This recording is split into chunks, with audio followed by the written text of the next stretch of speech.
저희들이 요한계시록을 계속해서 공부를 하고 있습니다.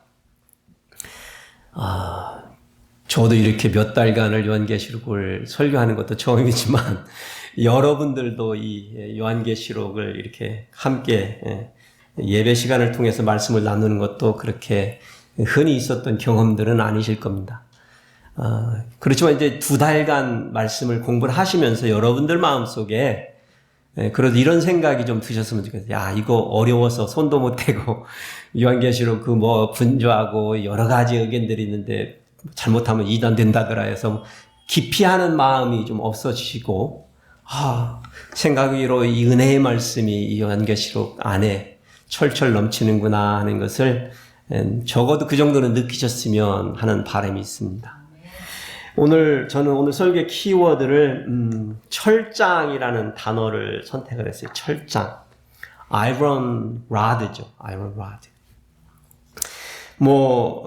여러분들이 철장 그러면 무슨 이미지가 여러분들 머릿속에 이렇게 떠오르세요? 철장.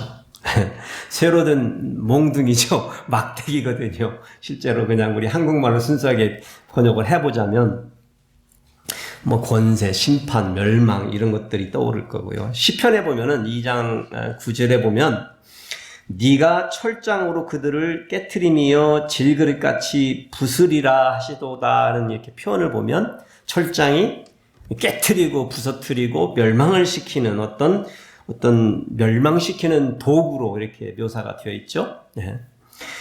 계시록에 우리가 공부한 12장에 보시면은 우리가 한 여자가 낳는 아들이 있는데 우리가 공부했죠. 메시아죠. 메시아께서 장차 철장으로 누구를 다스려요? 만국을 다스릴 남자가 된다라고 이렇게 예언해 주신 것을 들었을 거예요. 그래서 철장은 물론 멸망시키는 어떤 도구로의 상징이 있지만 사실은 통치, 이 세상을 통치하시고 다스린다라는 상징이 더욱더 강력하게 계시록에서는 나타나고 있는 것을 보실 수 있습니다.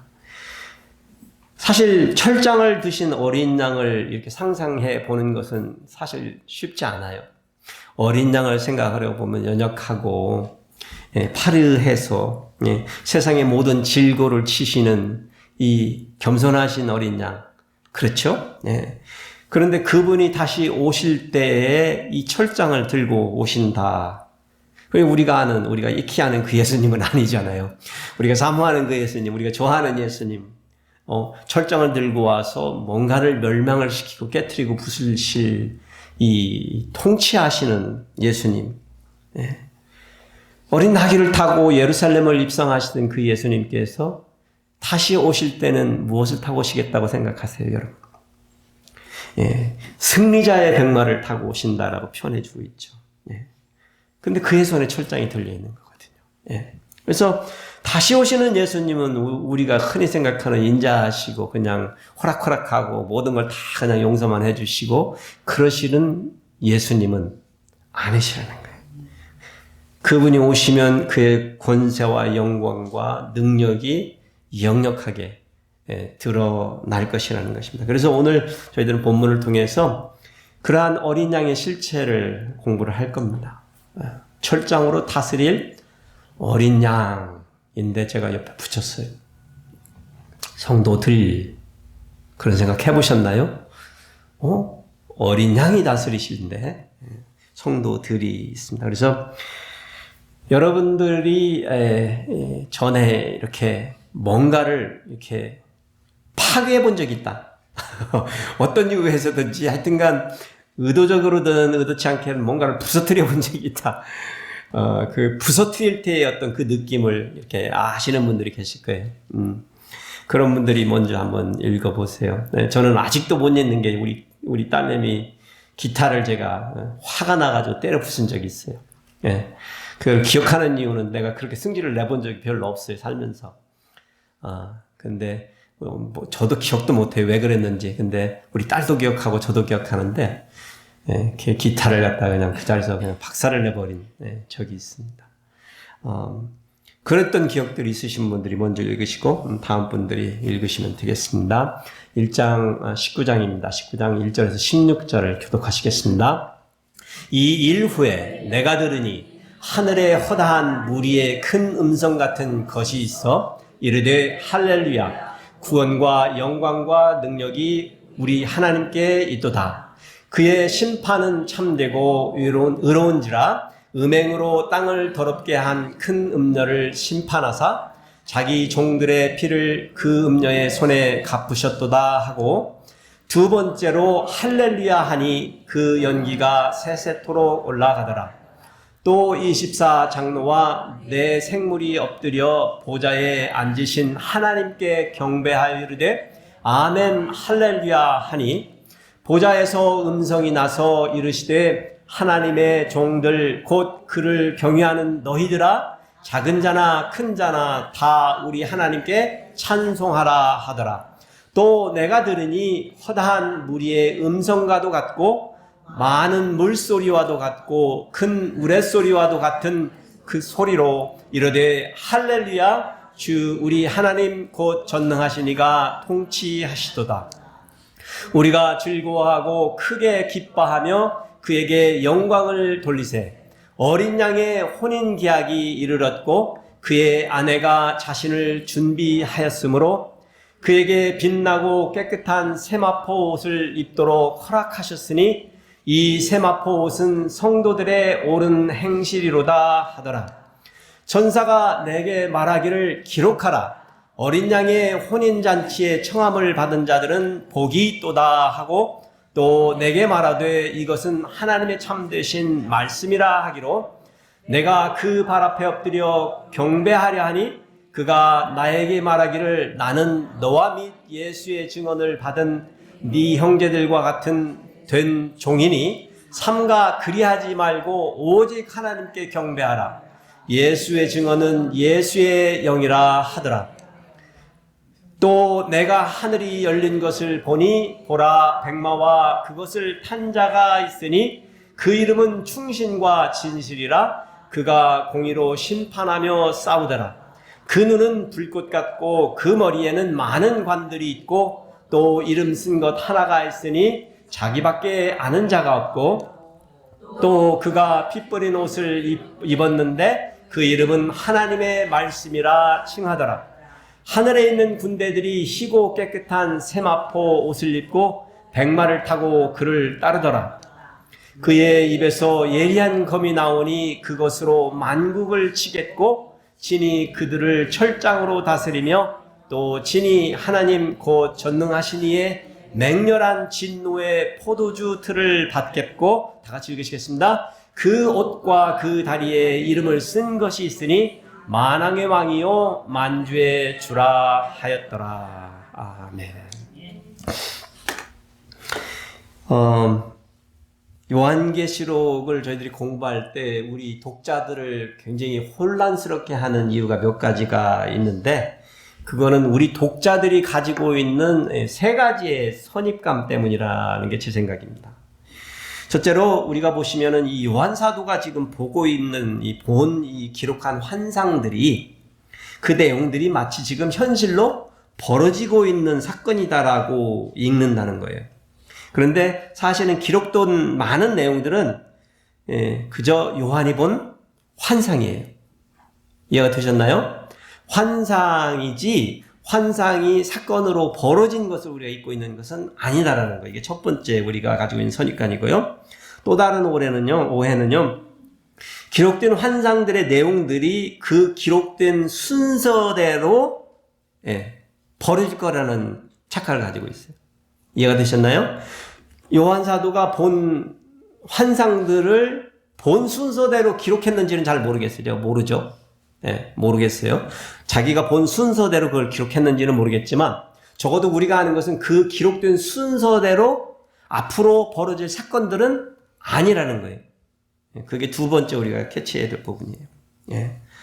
그리고 마지막으로 세 번째로는 이 요한 사도가 기록한 모든 환상들이 각기 다른 사건들에 대한 환상이라고 생각할 수도 있지만 많은 경우에는 같은 내용을 마치 텔레스콥으로 보듯이 멀리 있는 것을 텔레스콥으로 보듯이 아니면 가까이 있는 것을 마이크로스콥으로 보듯이 같은 사건을 반복적으로 보여주고 있다라는 것입니다. 이 세 가지의 선입감이 우리들로 하여금 요한계시록을 해석하는 데 어려움을 주는 부분들이 있습니다. 오늘 본문의 내용들도 요한계시록의 19장의 나옴으로 인하여 전에 우리가 봤던 많은 내용들의 그 후에 벌어질 일들이라고 우리가 자연스럽게 생각하기가 쉽지만 그렇지 않을 것이다라는 말씀을 드리고자 해서 이 말씀을 드린 거예요, 사실은. 오늘 우리 본문의 이 19장은요, 우리 지금 이 현실을 살아가고 있는, 지금 그러니까 원래 독자들, 초대교회의 환난 속에서 핍박과 박해 속에서 죽어가고 있는 그 성도들에게 하나님의 어린 양께서 왜 마땅히 찬양받아 마땅하신지를 말씀을 드리고 있는 거예요. 굉장히 어려운 일이죠. 그렇죠? 나는 지금 고난을 받고 있고 핍박을 받고 있고 나는 지금 아프고 내가 지금 실패해서 엎어져 있는데 세상은 나를 죽이려고 덤벼드는데 요한 사도가 하나님께서 그러한 성도들에게 하나님을 찬양하라 그러는 거예요. 여러분들 지금 있는 가운데에서 누가 그래 기도하고 찬양하고 감사 찬양하고 감사해라고 여러분 힘들 때 그렇게 말만 한다면 어떠시겠어요? 반응이 니나 잘해 그러고 싶은 마음이 아닐 거예요. 그런데 오늘 본문에서 여러분들이 제가 사실은 키워드를 갖다가 철장으로 골랐지만 다른 단어를 고르고 원래는 싶었어요. 할렐루야라는 단어예요. 그래서 제가 할렐루야라는 시리즈로 지금 말씀을 전하려고 그러는 거예요. 그래서 앞으로 오늘 끝까지 해서 4번의 커트로 할렐루야 시리즈로 말씀을 전할 겁니다. 할렐루야. 철장이 와서 부수고 깨트리는데 할렐루야 하라는 거예요. 할렐루야. 왜 종말의 성도들에게 우리 하나님께서는 할렐루야를 외치도록 하시는지. 여러분 할렐루야의 뜻은 익히 아실 거 아니에요. 아시죠? 설명 안 해도. 3가지 이유를 찾아봅니다.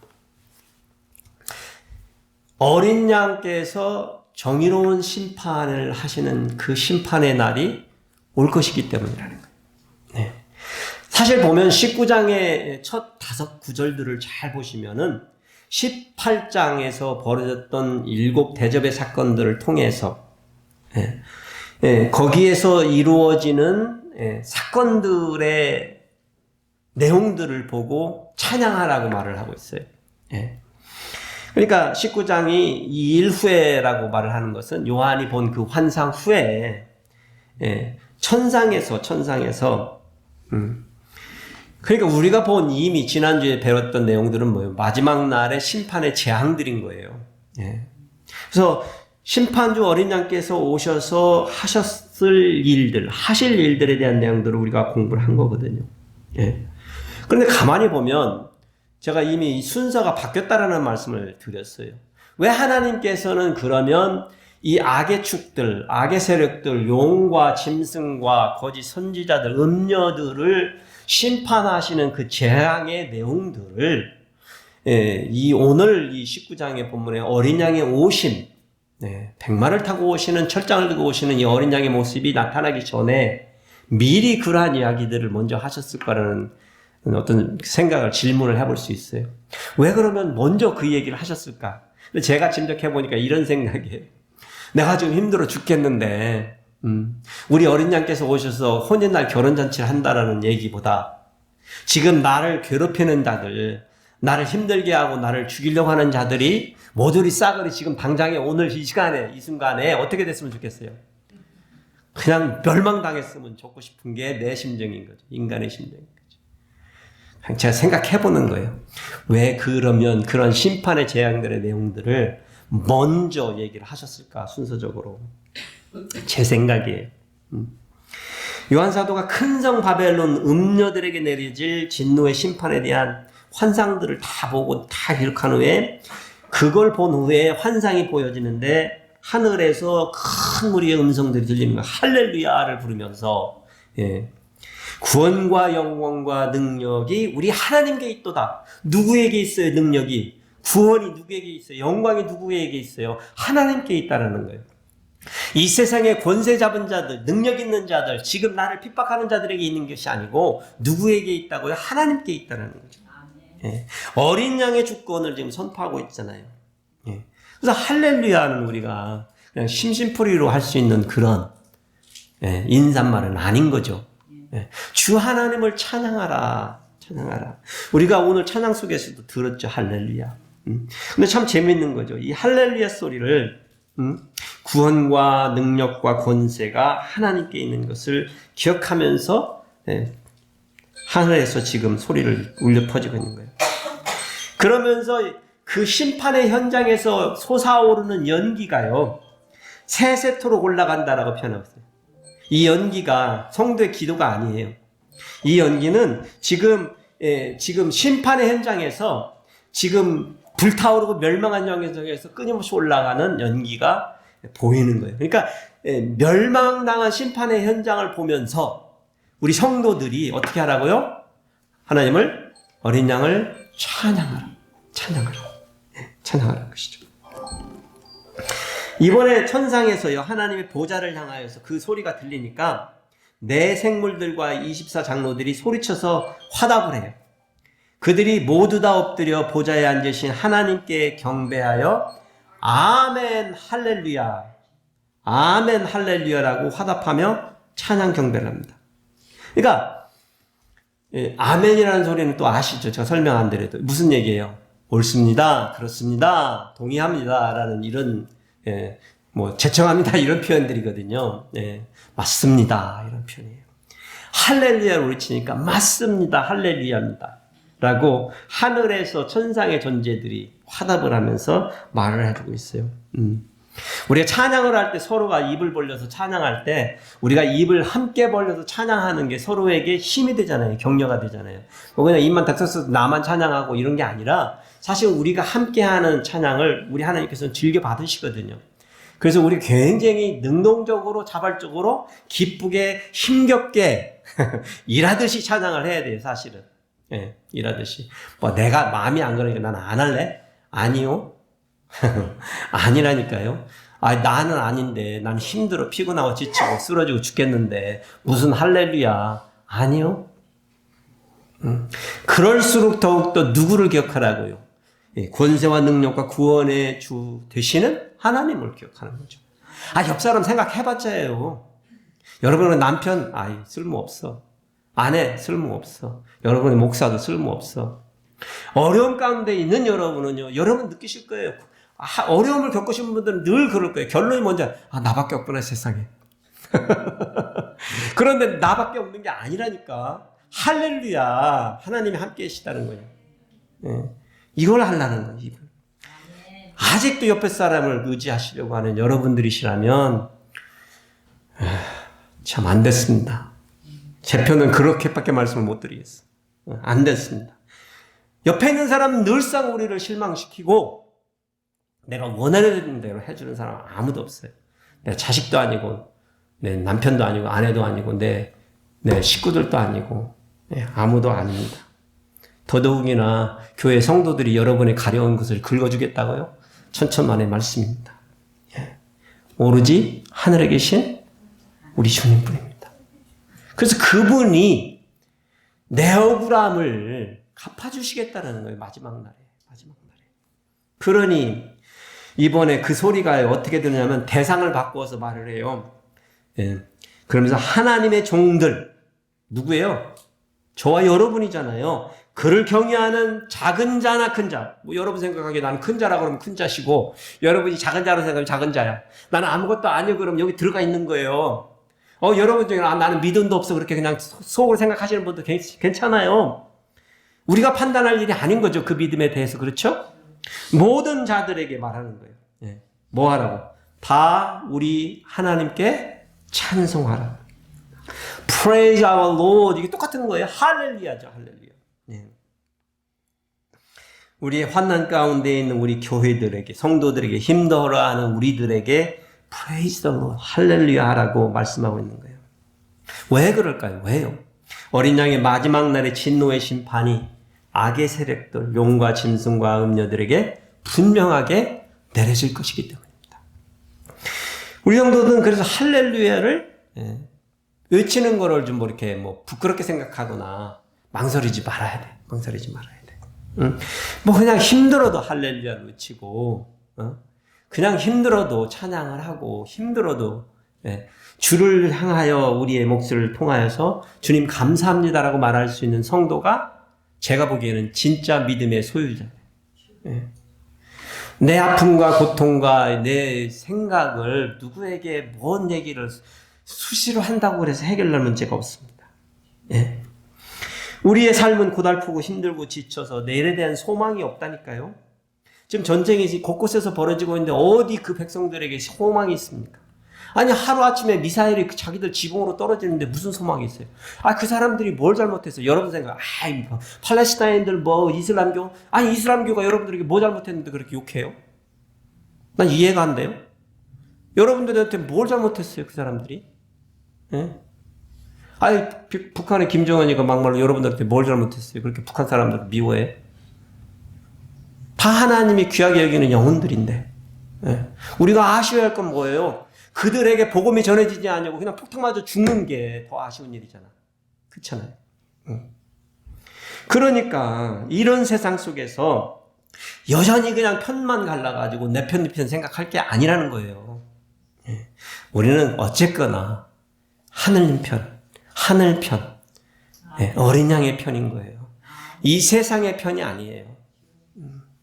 아무리 좋아 보이는 두 뿔의 어린 양을 가지고 있는 짐승이라도 우리 편이 아니라니까요.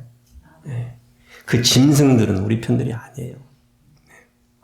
우리 하나님 어린 양이 우리 편입니다. 그래서 우리는 할렐루야를 외칠 수 있는 거예요.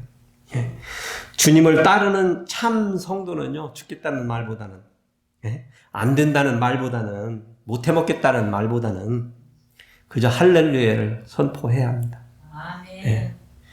어젯밤에 저희 이 본당에 인터넷이 꺼져가지고 우리 김현희 집사님 아프셔서 못 오셔가지고 모든 걸 다 인터넷으로 해야 되는데 안 되는 거예요. 엑스피니티한테 밤늦게까지 전화하고 그랬는데도 안 돼. 새벽에 로스 가가지고 이제 라인을 깔았어요. 여러분은 이제 눈에 보이는 건 아무것도 없어요. 막 스트레스가 막 올라오더라고. 차분하게 주일 예배를 준비하고 그랬으면 좋겠는데 가장 필요할 때 또 이런 일들이 벌어지더라고요. 그러니까 이게 할렐루야가 나오지 않는 거야. 심령 속에, 제 속에서도. 그래서 그런 생각을 했어요. 내가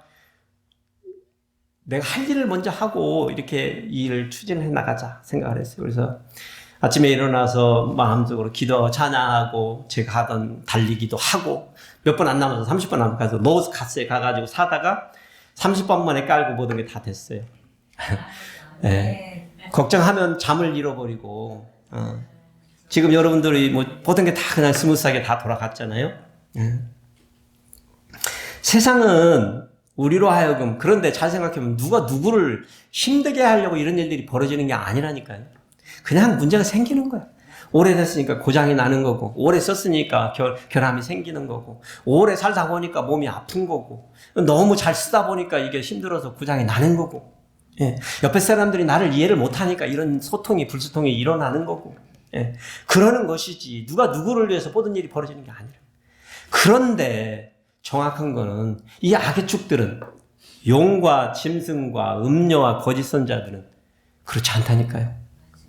우리를 일부러 넘어뜨리려고 하는 존재들이에요. 우리가 싸워야 될 싸움은 무슨 싸움이에요? 육의 싸움이 아니고 영의 싸움인 거예요.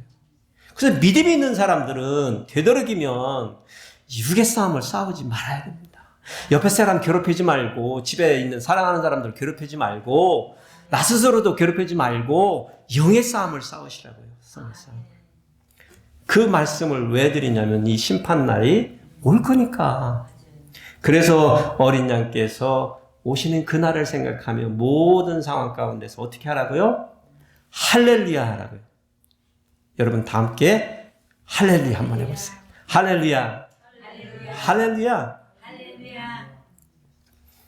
두 번째는요. 어린 양의 영광스러운 혼인날이 올 것이기 때문에.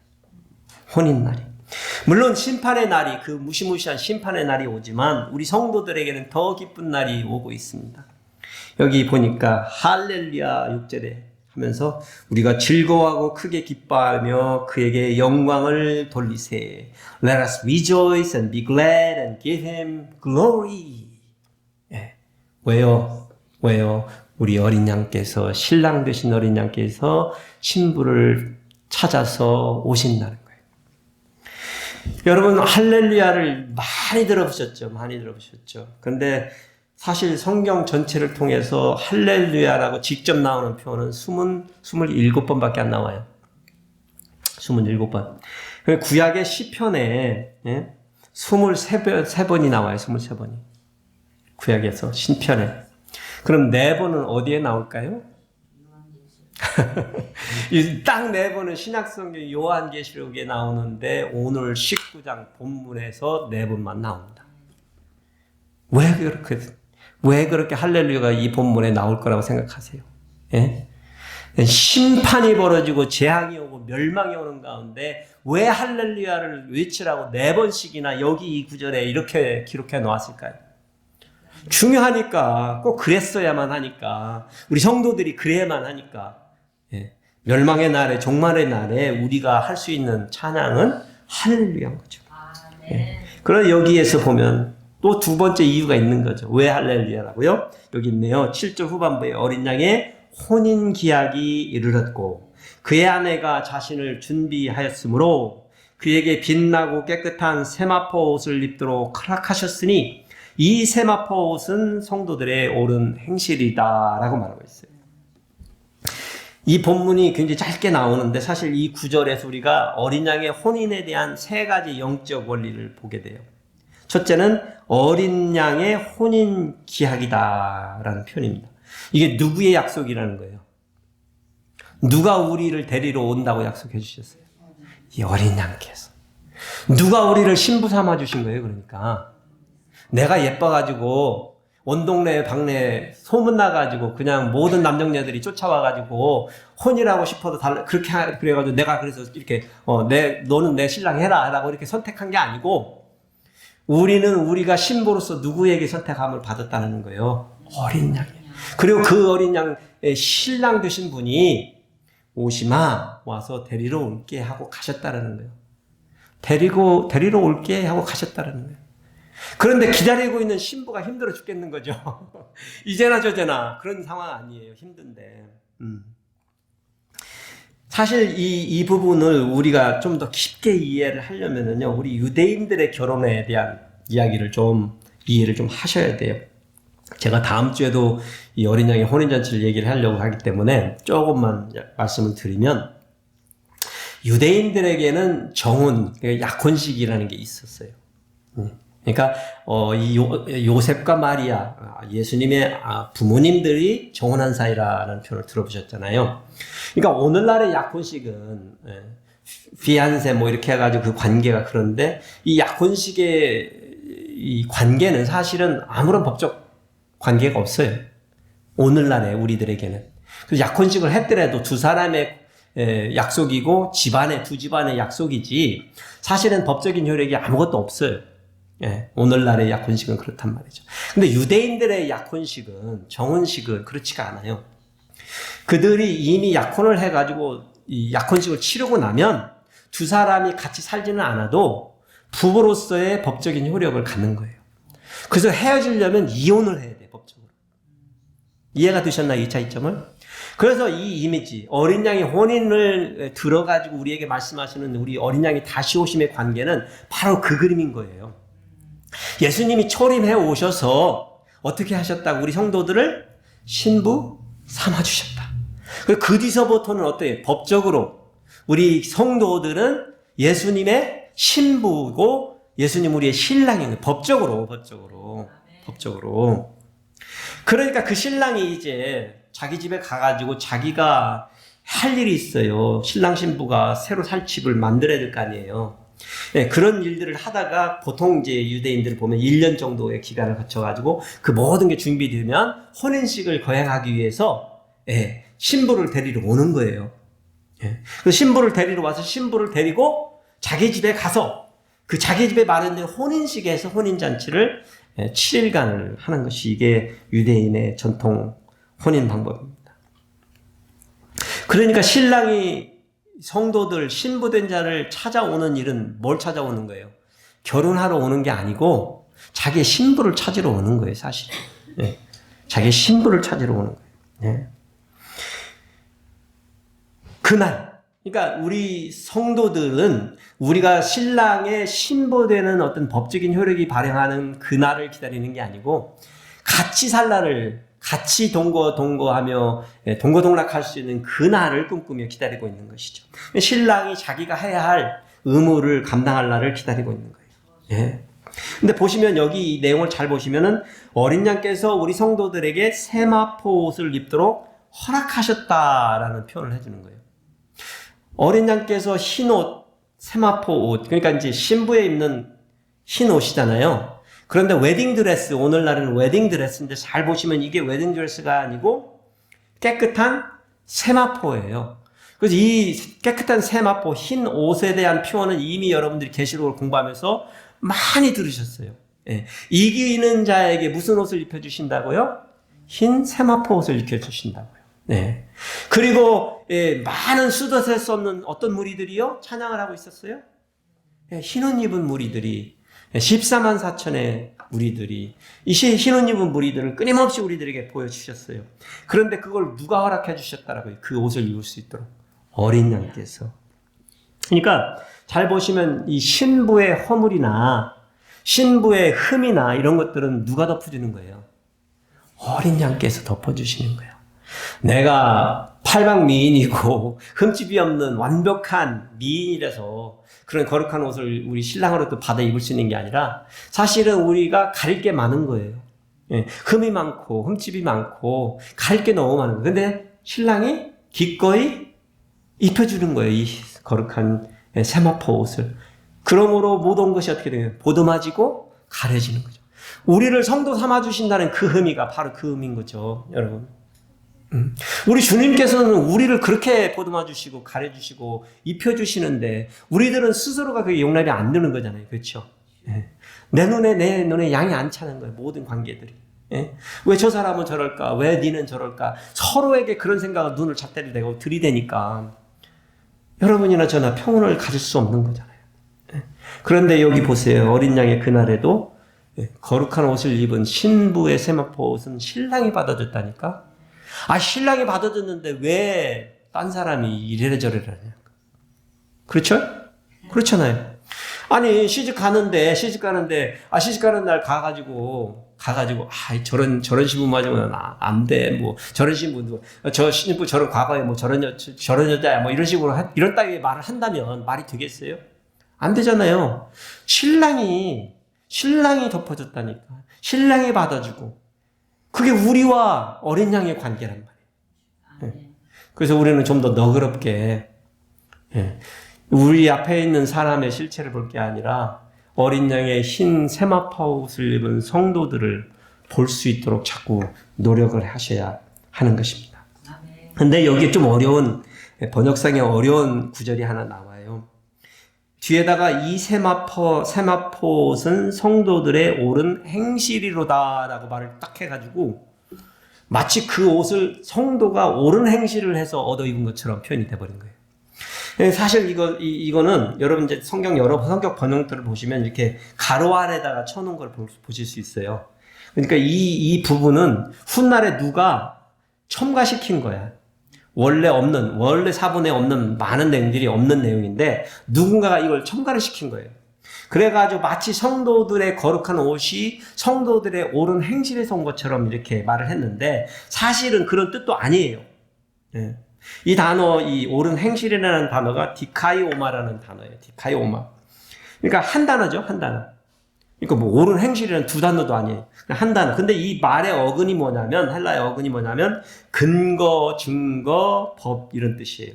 그런데 이제 4차, 네 번째 뜻이 의로운 행실. 예, 이렇게 번역이 될 수 있는 거예요. 그러니까 잘 보시면 이 단어가 우선적으로 표명하고자 하는 그 의미는 그 행실에 있는 게 아니고 근거에 있어요, 근거. 그게 무슨 얘기예요? 예? 성도가 거룩한 옷을 입은 것이 우리의 거룩함의 근거가 되어진다는 거예요. 번역이 다른 거죠, 완전하게.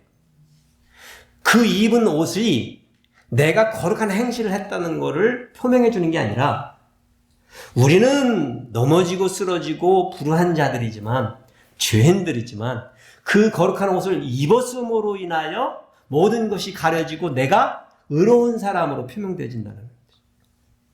예. 그래서 이런 사람들은 복이 있도다. 복이 있도다. 라고 선포하고 있는 거예요. 그러면서 이것은 하나님의 참되신 말씀이라고 그러면서 요한 사도에게 야 이거 받아 적어 이렇게 하셨어. 잘 읽어보세요. 야 이거 받아 적어. 받아 적으라고 얘기를 하셨다니까. 얼마나 중요하면 받아 적어. 그래서 우리 성도는 우리의 행실이 거룩함을 가져오는 것이 아니라 주님의 선택받음을 받고 그가 우리에게 입혀주신 그 옷을 입을 수 있도록 허락받아서 우리가 그 근거를 갖는다라는 표현인 것입니다. 그래서 우리 교회 성도들은요, 우리가 이 땅에서 어떠한 고난의 길을 걸어가도 이 세상에 혼자 버려져 있는 존재들이 아닌 거죠. 이 세상에서 박해를 받아서 우리 편이 아무도 없는 게 아닌 거죠. 기억하라는 거예요. 우리는 장차 오실 어린 양의 신부될 사람들이 아니라 신부라는 거예요. 신부 될 사람들이 아니라 신부라는 거예요, 이미. 우리는 이미 받아들여진 자들이고, 우리는 이미 거룩한 흰 옷, 세마포 옷을 입은 자들이라니까요. 마지막 날에, 그날에 우리가 이기면 되리라고 생각하는데요. 우리 하나님께서 이미 우리들에게는 그렇게 해주셨음을 말해주시는 거예요. 그러니까 이게 얼마나 요한사도가 듣기에 영광스러웠으면, 이 말씀을 깨달은 요한사도가 얼마나 영광스러웠으면 막 다급해가지고 이 말을 전하는 천사에게 엎드려가지고 막 절을 하려고 그러는 거예요. 그래서 경배하려고 그러는 거예요. 이상한 장면이지 사실. 다짜고짜 요한사도가 천사에게 막 엎드려가지고 경배를 하는 거예요. 이 말을 듣고 나서 천사가 뭐라고 그래요? 말리면서 하지 말라고. 나는 너와 및 예수의 증언을 받은 네 형제들과 같이 된 종이니 삼가 그리하지 말고 오직 하나님께 경배하라. 아니 능력 있는 목사에게 경배하라는 얘기가 아니라니까. 신유의 은사를 역사하는 그런 사람들을 추종하라는 얘기가 아니라니까. 영광스러운 능력을 바라는 사람들 앞에 가서 머리 조아리라는 얘기가 아니라니까. 누구에게 하라고요? 경배는 누구에게? 하나님 앞에. 하나님 앞에. 우리는 다 똑같은 자들이에요. 50보 100보 종이 한 장 차야 크거나 작거나 큰 자나 작은 자나 오직 하나님께만. 그래도요. 근데 사도 요한의 심정을 이해할 듯해요. 그래도 얼마나 듣고 싶은 말이에요. 지금 그들이 처해 있는 상황 가운데서 엎어지고 넘어지고 목베임 당하고 어디 살 곳도 없어서 두더지처럼 땅속에 숨어 들어가서 살아야 되는 이 판국에 얼마나 듣고 싶은 말이에요. 우리 어린 양께서 오신다는데, 혼인날이 가까이 온다는데, 우리를 데리러 온다는데. 그렇게 사모하는 마음이 사무쳤던 요한사도의 모습을 볼 수 있는 것이죠. 그렇습니다. 요한사도에게 주어진 환상은 이제 세상의 악의 세력들에게서 서치라이트를 이렇게 움직여가지고 그 심판의 날에 신랑 되시는 어린 양과 그의 신부들에게 어린 양의 혼인날을 바라볼 수 있도록 우리들에게 보여주는 거예요. 예. 이 많은 혼잡한 상황들이 벌어지겠죠. 근데 그러한 가운데 어린 양의 혼인잔치가 벌어진다는 거예요. 예. 참 어렵죠? 예. 그날이 분명히 다가오고 있게 신부된 우리 성도들은 이제 그날의 설렘으로, 그날을 기다리고 인내하고 소망으로 위로를 삼는 것입니다. 그래서 우리 성도들은요, 힘들 때마다 기억할 게 있죠. 나는 누구다? 나는 어린 양의 신부다. 신부 될 것이 아니다. 신부다. 우리 신랑이 나 데리러 올 거야. 나 데리러 올 거야. 우리 신랑 되시는 어린 양이 오시는 그날 분명히 오신다라고 다시 한번 이렇게 약속해 주면서 그날을 사모하고 기다리도록, 그래서 싸워서 이기는 자들이 되도록 우리를 도전하고 있는 것입니다. 세 번째로 우리가 할렐루야를 외쳐서 찬양과 예배로 늘상 그렇게 살아야 되는 사람들이 되어야 되는 이유는 어린 양의 전능하신 통치의 날이 올 것이기 때문입니다. 통치의 날이죠. 요한 사도가 우리 성도에게 할렐루야를 이렇게 외치게 하고 나서 이제 어린 양의 혼인 잔치의 모습 오고 있음을 보여준 다음에 말을 합니다. 이렇게 표현했죠. 주 우리 하나님 곧 전능하시니까 통치하시도다. 통치하시도다. 할렐루야 for our Lord God Almighty reigns. 그렇죠? 그런데 이 어린 양께서 세상을 통치한다, 다스린다라는 표현은 이미 저희들이 앞에서 많이 들었어요. 반복적으로. 이 표현을 굉장히 많이 여러분들이 이미 요한계시록 앞에서 들었던 표현이에요. 보시면은 요한계시록 11장에 가보시면 일곱째 천사, 나팔을 든 천사가 나팔을 불 때, 일곱째 나팔을 분 천사가 나팔을 불 때 이런 표현이 되어 있죠. 세상 나라가 우리 주와 그의 그리스도의 나라가 되어 그가 세세토록 왕노릇 하시리로다. 그렇죠? 무슨 표현이에요? 그가 통치하시리다. 어떻게? 왕으로. 그날이 그리스도의 나라. 그렇게 표현하고 있어요. 그러니까 사실 보시면은 요한계시록에서 11장에 보시면은 일곱 번째 나팔을 부는 그때의 어린 양이 오시는 장면이니까 오늘 본문의 19장에 주님이 어린 양이 오시는 장면은 11장에 연결되어서 되어지는 이야기의 사건들일 거라는 것을 여러분이나 제가 짐작하실 수 있습니다. 그러니까 이 11장의 끝마무리에서 연결이 되는 부분이죠. 그러면서 오셔서 하실 참 크고 놀라운 일들이 있습니다. 뭐 우리가 이미 알고 있는 악의 축들을 어떻게 하시고 심판하시고 다스리는 거죠. 예. 그리고 그 모든 일을 하시기에 합당하신 분이시라는 거예요. 예. 그 합당한 분이신 것을 우리 만민들이, 모든 족속들이, 또 모든 만물들이 보고 듣고 알아야 된다는 거예요. 그걸 지금 계속해서 선포하고 있고 선언하고 있는 거예요. 예. 그래서 그의 이름들이 계시가 되어 있습니다. 오늘 본문에 보시면은. 근데 그 이름이 표명하는 것은 상징적이잖아요. 그가 누구신지를 알라는 거죠. 그가 누구신지를 보라는 것이죠. 여러분 뭐 초등학교 때 여러분 입학할 때 처음에 1학년으로 들어가면 명찰을 꼭 였다가 이렇게 매주는데 요즘에도 그러나요? 모르겠네. 우리 어렸을 때 그랬잖아요. 이렇게 해가지고 이름 딱 쓴단 말이에요. 처음으로 난생 처음 내 이름이 이렇게 딱 석자가 쓰여가지고 다른 사람들이 볼 수 있게끔 하는 그런 일들을 기억을 하실 거예요. 왜요? 누군지를 알라는 거죠. 여기에서도 보시면은 예수님의 어린 양의 이름들이 신비한 이름들이 계속해서 나와요. 그러면 세 가지 이름이 나와요. 세 가지 이름이. 충신과 진실 그리고 하나님의 말씀이라는 이름이 나와요. 그의 이름이 그렇다는 거예요. Faithful, truth, the word of God. 네. 그러니까 하나님이 하시는 일, 하시고자 하는 일은 그가 약속하신 것을 충실되게 지키신, faithful 하시다라는 표현이죠. 그리고 그가 하실 일이 참이라는 거예요. 그것보다 더 참은 이 세상에 아무것도 없는 거예요. 아무리 재앙 같은 일들이라도 그게 참되다라는 거죠. 그렇죠? 그런데 그것이 하나님의 말씀이라는 거예요. 그리고 하나님의 말씀은 요한복음 1장 1절에 보시면 하나님의 말씀은 곧 하나님이시고 그 하나님은 곧 어린 양이신 결론을 우리가 내렸잖아요. 그런데 여기에 세 번째 이름으로 등장하는 한 이름이 있는데 이 이름이 밝혀지지 않은 이름이 있어요. 그렇죠? 본인만이 아신대. 어린 양만이 아신대. 그러니까 이게 미스터리죠, 사실은. 근데 여러분 생각해 보세요. 어떤 이름일까요? 근데 그때 이 말을 하기 전에 표현이 돼 있어요. 그 눈은 불꽃 같고 그 머리에는 많은 관들이 있고 피 뿌린 옷을 입고 있다라는 말을 하면서 그의 이름이 모르겠다. 그분만 하신다. 이렇게 표현을 해주고 있어요. 어쨌거나 제가 생각하기에는 지금 우리가 말한 그런 어린 양의 모습을 영광을 드러내는 이름이지 않을까 하는 생각을 해보며 그러나 그런 모든 것을 가리고 계신 거죠. 우리 어린 양께서. 네? 이게 10개의 면류관을 써도 많이 쓴 건데. 그렇죠? 용이 7개 머리에 7개를 쓰고 흉내를 내고 있는데 우리 어린 양의 머리에는 몇 개의 관이 있어요? 셀 수 없는 거죠. 세지도 않았잖아요. 많은 관을 쓰고 계신데 그 영광을 어떻게 하신 거예요? 말하지 않겠다 하신 거예요. 밝히지 않겠다. 겸손하신 모습을 보고 있는 것 같습니다. 그렇게 흰말을 타고 철장을 들고 오시면서 약속을 성취하시고 오시는데 보시면 그의 입에서 예리한 검이 나온다고 그랬어요.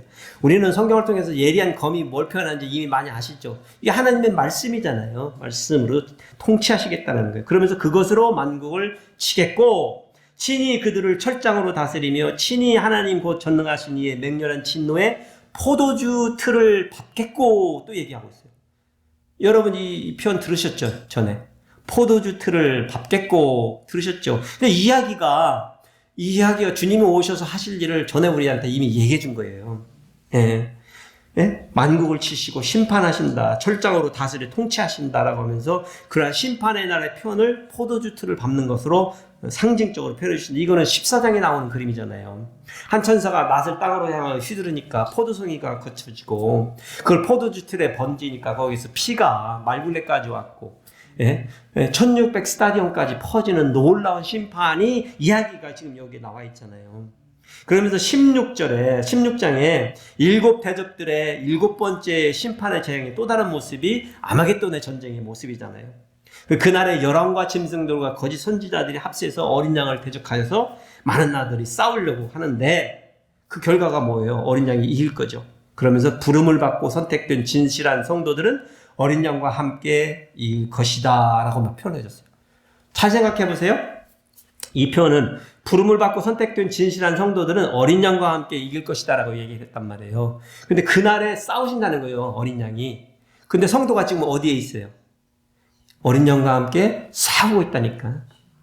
이 표현이에요. 어린 양과 함께 우리가 다스린다 표현이. 철장으로 친다는 표현이. 그래서 제가 오늘 설계 제목을 철장으로 다스리시는 어린 양과 성도들이라고 표현하는 거예요. 우리의 위치가 그저 그냥 믿다가 그냥 예수님 곁에 심부름 그냥 이렇게 있을 사람들이 아니라니까. 우리가 어떻게 된 거예요? 우리 신분이 상승이 왕 같은 왕이 되는 거예요. 하나님 그리스도는. 그래서 어린 양과 함께 다스리겠다라는 표현이에요. 예. 그래서 제가 좀 곰곰이 생각해보다 백마를 타고 이렇게 오시는 어린 양의 뒤를 쫓아오는 하얀 세마포 옷을 입고 오는 하늘의 군대가 있어요. 언뜻 여러분들의 저는 누구라고 생각했을까요? 천사들이라고 생각하셨겠죠. 천사들. 어린 양의 흰 말을 타고 오시고 철장을 들고 오시고 검이 이렇게 양입에서 검이 나오는 그 어린 양을 쫓아서 오는 흰 세마파 옷을 입고 흰 말을 타고 오는 존재들이 있어요. 그를 요한사도는 하늘의 군대라고 불렀어요. 우리는 언뜻 그게 천사들일 거라고 생각하는데 그런데 잘 생각해보면 우리 성도들은 이쯤에 어디에 있을까를 생각을 해보면 저는 지금 오시는 어린 양을 우리가 영접 나가야 될 거 아니에요. 그렇죠? 영접을 나갔을 거고 오시는 어린 양은 천사들을 대동해서 오고 계시고 우리는 대동을 해서 나가야 되니까 주 안에서 자던 자들은 첫째 부활에 참여해서 일어날 것이고 일곱째 나팔과 함께 오는 또 다른 현상 우리 아직 공부하지 않았지만 일어나고 믿고 있는 성도들이 다 함께 어린 양을 맞으러 가야 될 거 아니에요. 맞아야 되잖아요. 맞아들이는 장면과 함께 통치 심판의 현장으로 우리가 가는 모습을 보여주고 있는 것입니다. 그래서 여기 보시면 이기는 자와 끝까지 내 일을 지키는 그에게 만국을 다스리는 권세를 주리니 그가 철장을 가지고 그들을 다스려 질그릇 깨트리는 것 같이 하리라. 나도 내 아버지께 받은 것이 그거라다. 이게 뭐냐면 7 교회에 보내는 편지 중에 하나 중에 이기는 자에게 약속해 주신 것 하나예요. 그게 뭐예요? 우리도 철장을 들고 만국을 다스리는 권세를 어린 양과 함께 동참하겠다는 얘기예요. 그래서 이 말씀의 모든 성취들이 마지막 날에 어린 양이 오실 때 우리가 함께 하고 있는 모습인 것입니다. 그래서 어린 양을 대적하여 일어나는 이 아마겟돈의 전쟁, 무깃도에서의 언덕에서의 전쟁에 달려나오는 짐승이 잡히고요. 그 옆에서 표적을 행하던 거짓 선지자도 잡히고요. 그래서 결국은 이것들이 산채로 붙잡혀서 어디에 던져진다고요? 유황불 속에 던져진다는 거예요. 그러니까 그들을 따르던 쫄개들이 있을 거 아니에요. 그들은 흰말 탄 자의 입에서 나오는 검의 죽임을 당하고 이게 이제 예수 어린 양의 말씀으로 다스림을 받는 통치받는다는 표현이고 그들의 널려진 시체가 새들이 와서 쪼아먹는다는 표현이죠. 이거는 구약에서도 늘 쓰는 표현들이에요. 전쟁이 끝나고 나면 시체가 널브러져 있으면 당연하게 동물과 새들이 와서 그걸 쪼아먹는 표현을 이렇게 쓰는 거예요. 여기서 그걸 쪼아먹는 새들도 영적으로는 악한 영들이에요. 그런 무시무시한 현장이 벌어진다는 거예요. 근데 이렇게 보면 살벌하고 피비린내 나는 이러한 것들이 우리 어린 양께서 백마 타고 오셔서 심판하실 그날이 온다는 거예요. 두 가지 그림을 다시 한번 우리에게 반복해서 보여주는 거잖아요. 오늘 처음으로 우리는 어린 양의 혼인잔치에 대한 얘기를 들었고, 또 한번 다시 한번 심판의 날, 통치하시는 그날이 온다는 것을 말씀하고 있는 걸 들으실 수 있습니다. 그래서 백마 타고 오시는 어린 양께서 모든 만물을 로 하여금 할렐루야 찬양 경배 받으시기에 합당하신 그 이유가 되는 이유가 악의 축도를 심판하시고 영원한 불못에 던져 넣으시고, 이게 마지막인 거예요. 이 불못에 던져지면 끝이에요. 그래서 우리 성도들이 어린 양의 신부가 되어서 영원히 함께 그분과 함께 하실 날이 온다는 거예요. 그 날이 언제예요? 혼인식 날이에요. 혼인의 기약의 날이 오고 있다는 말을 하고 있는데, 아직 우리는 혼인식에는 참여하지 않았어요. 근데 계시록 앞으로 남은 장들이 바로 그 장면인 거예요. 우리 신부를 신랑의 처속으로 맞아들여서 우리를 함께 동고동락하는 장면으로 우리를 데리고 들어가는 장면이 요한계시록의 마지막에 나타난 장면들입니다. 다시 오실 어린 양 예수 그리스도께서 오셔서 악과 거짓과 이런 것들을 모든 것을 심판하시고 우리 인간을 구원하실 거예요. 악의 세력들, 악과 거짓을 실천하는 자들, 그를 거역하는 자들에게 내실 심판과 벌은 일시적인 것이 아니라 영원한 것이에요. 그날이 온다는 거예요. 그러니까 참 많은 사람들이 고민하잖아요. 이 세상에 하나님이 계시면 왜 이런 일이 벌어지냐고. 참 알다가도 모를 일이지만 하나님의 섭리는 마지막 날에 한꺼번에 정리하시기로 결정하셨다니까요. 그걸 우리에게 말씀하셔요. 그러니까 네 소관 아니다 라고 말하는 거예요. 너희는 네가 가지고 있을 믿음을 지키는 것으로 다 그렇게 하는 거예요. 너 스스로 네 머리 위에 풀을 얹지 말라고 그렇게 이야기하시는 거예요. 아무리 내 마음에 안 들어도 내가 그렇게 하고 싶어도 할 수 없는 거예요. 왜요? 어린 양께서 마지막 날 다 해주시겠다. 그래서 성도들과 함께 심판하고 다스리는 날을 그러면 성경에서는 무슨 날이라고 부를까요? 하나님의 나라. 그게 우리가 알고 있는 천년왕국입니다. 천년을 다스린대요. 근데 요한계시록에서 천년이 아니라고 말씀을 드렸죠. 이걸 수를 셀 수 있는 연수가 아니라는 거예요. 그래서 저는 사실은 천년은 카운트다운 할 해가 아니에요. 오히려 우리는 이 말씀을 기억해야 돼요. 베드로후서 3장 8절에 베드로 사도가 성도들에게 사랑하는 자들아 주께는 하루가 천년 같고 천년이 하루 같은 이 한 가지를 잊지 말라 하신 말씀을 기억해야 합니다. 그래서 주와 함께 다스리지만 마지막 날의 그 모든 장면들은 그 세월이 우리가 생각하는 그런 천년이 아닐 가능성이 높고, 그렇지만 우리가 영원히 어린 양과 함께 동거동거하는 그날이 오심을 약속하는 표현이라는 거죠. 그래서 유대인들이 7일간의 혼인잔치를 하고 있잖아요. 7일. 여기에서도 7일이 나오잖아요. 가지고 있는 의미가 있습니다. 그래서 저와 여러분들이 어린 양의 신부로서 어린 양의 혼인잔치에 들어가기까지의 그 섭리의 기간 동안에 우리 어린 양께서 우리를 그렇게 지켜주시고 우리로 하여금 인내하며 그날을 사모하는 성도들이 되기를, 그래서 어렵더라도 할렐루야를 외치는 성도들이 되기를 바라십니다. 저와 여러분들이 늘 그렇게 힘드셔도 할렐루야, 할렐루야를 하시며 그렇게 서로에게 인사가 되고 화답이 되시는 저와 여러분이 되시길 축복해 드립니다.